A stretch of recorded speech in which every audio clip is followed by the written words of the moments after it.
नमस्कार विद्यार्थी मित्रांनो, सर्वप्रथम स्पर्धा परीक्षा राज्यशास्त्री या युट्यूब चॅनलमध्ये आपलं सर्वांचं स्वागत आहे। आज आपण मुलाखतीसाठीची दृष्टी या घटकाच्या संदर्भात माहिती घेणार आहोत। तीही तीनच मुद्द्यामध्ये। आपण मागच्या काही व्हिडिओमध्ये याबाबतची माहिती घेतलेली आहे, मात्र काही विद्यार्थ्यांचे जे काही प्रश्न असतात त्या प्रश्नाच्या उत्तराच्या अनुषंगाने ही माहिती आहे। आपण कोणत्याही परीक्षेच्या नंतर ज्यावेळेस मुलाखतीसाठी जातो त्यावेळेला आपल्या दृष्टीचा जो काही भाग आहे तो कशा पद्धतीचा असावा किंवा आपण जे काही बोलतो ते कशा स्वरूपात असावं, कोणत्या अँगलने असावं, ही माहिती आपल्याला असणं गरजेचं आहे। आणि त्यासाठीच आज आपण हे तीन मुद्दे तुमच्यासाठी ठेवलेले आहेत की आपला जो काही अभ्यास असेल, आपलं जे काही वाचन असेल, आपली जी काही दृष्टी विकसित केलेली असेल ती दृष्टी कशी असावी याबाबतची माहिती व्हावी, हा यामागचा दृष्टिकोन आहे। अशा सर्व गोष्टी पाहण्यासाठी या चॅनलवर कनेक्ट राहा। सर्वप्रथम हे चॅनल सबस्क्राईब करून घ्या, आलेलं बेल आयकॉन प्रेस करा।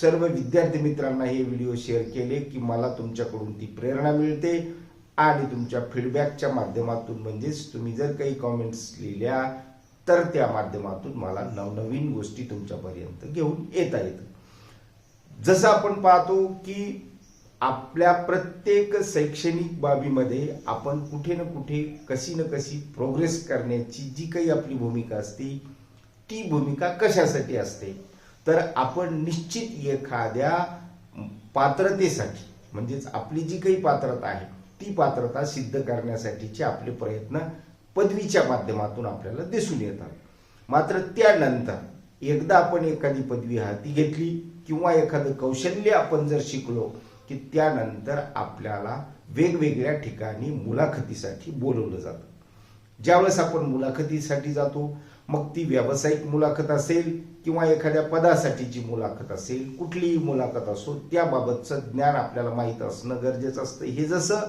मी मागेही तुम्हाला सांगितलेलं आहे किंवा याच दृष्टीने आपल्या या चॅनलवर ही माहिती आपण दिली जाते किंवा आपण देत असतो।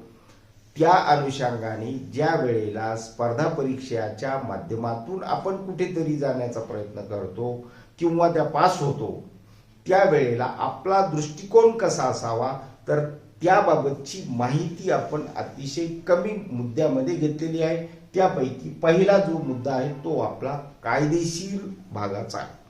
म्हणजेच आपण ज्यावेळेस बोलतो, आपण जे काही मत व्यक्त करतो, आपण ज्या पदासाठी पात्र आहोत ते जे पद आहे त्या पदाच्या दृष्टीने कायदेशीर बाजू कोणती आहे ही आपल्याला माहीत असणं गरजेचं असतं।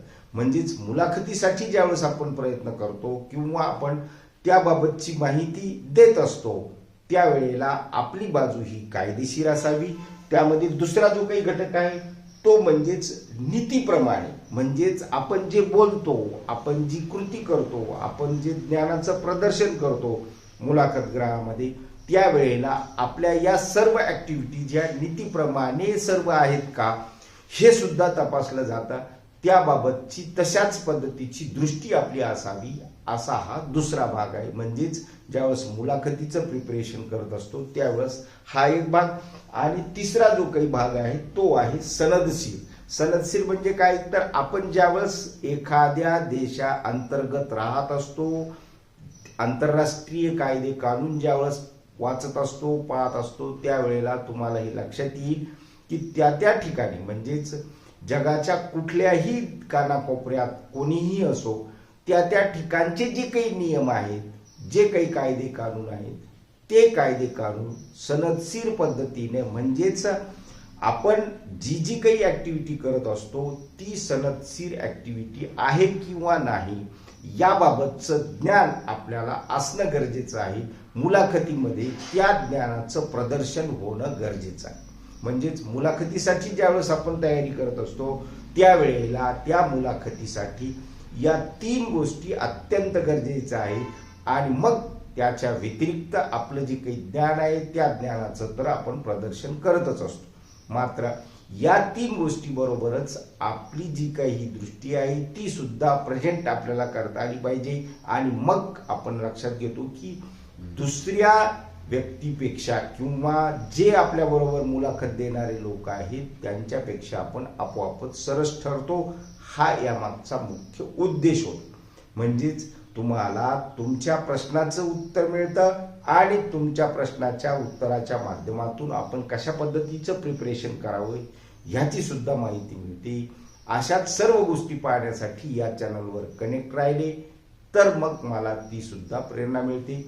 आजच्या या व्हिडिओचा एवढा संदेश पुरे आहे. धन्यवाद.